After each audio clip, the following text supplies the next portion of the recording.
Trump tariff దెబ్బతో నిన్న కుప్పకూలిన దేశీయ స్టాక్ మార్కెట్లు నేడు పుంజుకున్నాయి. అంతర్జాతీయంగా మిశ్రమ సంకేతాలు, ఆర్థిక అనిశ్చితులు ఉన్నప్పటికీ దిగ్గజ రంగాల షేర్లలో కొనుగోళ్ల అండతో సూచీలు రాణిస్తున్నాయి.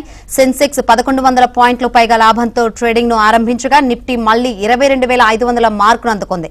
అటు డాలర్తో రూపాయి మారకం విలువ 7 పైసలు క్షీణించి 85.83గా ట్రేడ్ అవుతుంది. నిఫ్టీలో Titan Company, Tata Steel, Hindalco, Tata Motors, Shriram Finance షేర్లు రాణిస్తున్నాయి. దాదాపు అన్ని రంగాల షేర్లు లాభాల్లోనే ఉన్నాయి.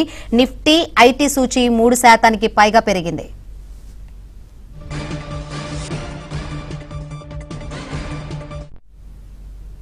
ఇక ఆసియా పసిఫిక్ మార్కెట్లు కూడా నేడు కోలుకున్నాయి. జపాన్ నిక్కీ 6.41% పైగా ఎగబాకింది. ఇక ఆస్ట్రేలియా ఏఎస్ఎక్స్ 0.18%, దక్షిణ కొరియా కోస్పీ 1.7%, హాంకాంగ్ హాంగ్ సెంచ్ సూచీ 2.2% మేర లాభాల్లో ట్రేడ్ అవుతున్నాయి. అమెరికా స్టాక్ ఫ్యూచర్స్ కూడా ప్రస్తుతం లాభాల్లో ఉన్నాయి. దీంతో నేటి సెషన్లో యుఎస్ మార్కెట్లు కూడా లాభపడతాయని నిపుణులు అంచనా వేస్తున్నారు.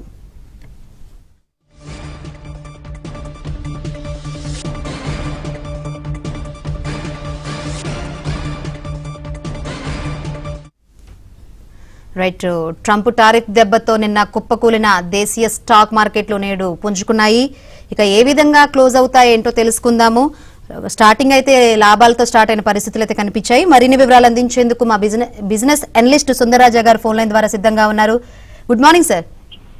గుడ్ మార్నింగ్ శంకరి గారు. ఎస్, నిన్న చూసుకుంటే మొత్తం నష్టాలతో ప్రారంభమైంది, నష్టాలతో క్లోజ్ అయింది. ఈ రోజు కొంచెం క్వైట్ ఆపోజిట్ గా ఉంది. లాభాలతో స్టార్ట్ అయిన పరిస్థితి అయితే కనిపిస్తుంది. ఏంటి ఇలా ఏ విధంగా క్లోజ్ అయ్యే అవకాశం ఉంది? మార్కెట్ దీన్ని ఒక టెక్నికల్ బౌన్స్ బ్యాక్ గా భావించవచ్చు. మార్కెట్ ఈ మధ్య కాలంలో చూస్తే కనుక గత లాస్ట్ 1 వీక్ గా భారీగా రియాక్ట్ అవడం చూస్తాము. జనరల్ గా కొంచెం మార్కెట్ ఒక బాటమ్ కి వచ్చినప్పుడు ఇలాగ కొంచెం ఓవర్ రియాక్షన్ కొంచెం అతిగా పడినప్పుడు కొంచెం జనరల్ గా ఒక బాటమ్ అవుట్ అయినట్టుగా మనం ఒక ఇండికేషన్ గా భావించవచ్చు. అలాగే దాని తగ్గట్టుగా లాస్ట్ 2 రోజులుగా మార్కెట్ లో కనుక బాగా స్ట్రాంగ్ గా పడింది కాబట్టి ఒక చిన్న టెక్నికల్ బౌన్స్ బ్యాక్ కనిపించింది. టెక్నికల్ గా కూడా దీన్ని ఏమంటారంటే డెడ్ క్యాట్ బౌన్స్ అంటారు. గత కొన్ని రోజులుగా మార్కెట్ బాగా పడినప్పుడు ఒక బాటమ్ కి వచ్చినప్పుడు ఇలాంటి ఒక ఇన్స్టెంట్ రియాక్షన్ అనేది వస్తుంది. అటువంటి ఒక రియాక్షన్ నిన్న రావడం. దీనికి తోడు ఈ టెక్నికల్ ఫ్యాక్టర్స్ కాకుండా ఫండమెంటల్ గా కూడా చూస్తే కనుక మనకి ఇవాళ చూస్తే కనుక ఆర్బీఐ క్రెడిట్ పాలసీ కూడా రేపు ఉంది కాబట్టి ఆర్బీఐ క్రెడిట్ పాలసీ కూడా చూస్తే కనుక కొంచెం మనకి వడ్డీ రేట్లు కొంచెం తగ్గించే అవకాశాలు ఉన్నట్టుగా మార్కెట్ భావిస్తుంది. అందువల్ల కొంచెం మార్కెట్ లో కూడా ఒక రికవరీ అనేది కనిపించింది. అదే విధంగా మనం ఇంకొక మూడో ప్రధానమైన అంశం గమనిస్తే కనుక నేను అమెరికాలో కూడా చూస్తే కనుక టెక్ స్టాక్స్ అన్ని కూడా బౌన్స్ బ్యాక్ అని. టెక్ స్టాక్స్ రిజల్ట్స్ కూడా చూస్తే కనుక కొంచెం పాజిటివ్ గా ఉంటుందని కొన్ని పాజిటివ్ గా ఒక రిపోర్ట్స్ రావడంతో అక్కడ నాస్డాక్ కూడా కొంచెం రికవరీ బాట రావడంతో అక్కడ ఫ్యూచర్స్ మార్కెట్ అంటే ఇవాళ అమెరికన్ మార్కెట్స్ కూడా పాజిటివ్ గా ఉంటుందన్న ఉద్దేశంతో మనకి ఇవాళ మార్కెట్స్ లో కూడా ఒక రికవరీ అనేది కనిపించింది. సో ఓవరాల్ గా ఈ 4-5 కారణాల చేత పైగా మనకి ఈ మధ్య లాస్ట్ కొన్ని రోజులుగా ఇంచుమించు 2,200 పాయింట్స్ వరకు బాగా పడింది. కీలకమైన మద్దతు లెవెల్ 22,000 దగ్గర ఉంది కాబట్టి మార్కెట్ లో ఒక చిన్న రికవరీ అనేది కనిపించింది.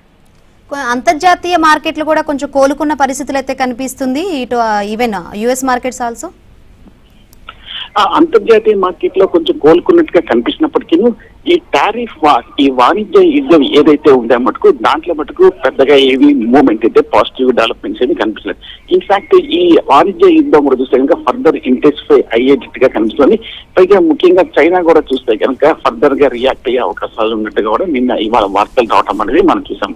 బట్ అయినప్పటికీ మార్కెట్ ఏం భావిస్తుందంటే ఈ టారిఫ్ ఈ టాక్సేషన్ ఏదైతే విధించారో వీళ్ళిద్దరు యుఎస్ఏను చైనాను బహుశా కొంచెం మాక్సిమం వర్స్ట్ అయిపోయిందని భావిస్తోంది.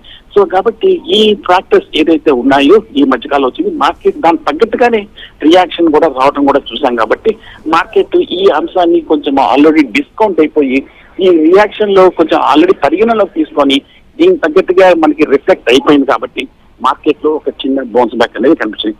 బట్ ఓవరాల్ గా మనకి మేజర్ ఇష్యూస్ లో మటుకు పెద్దగా ఏమీ మార్పు లేదు.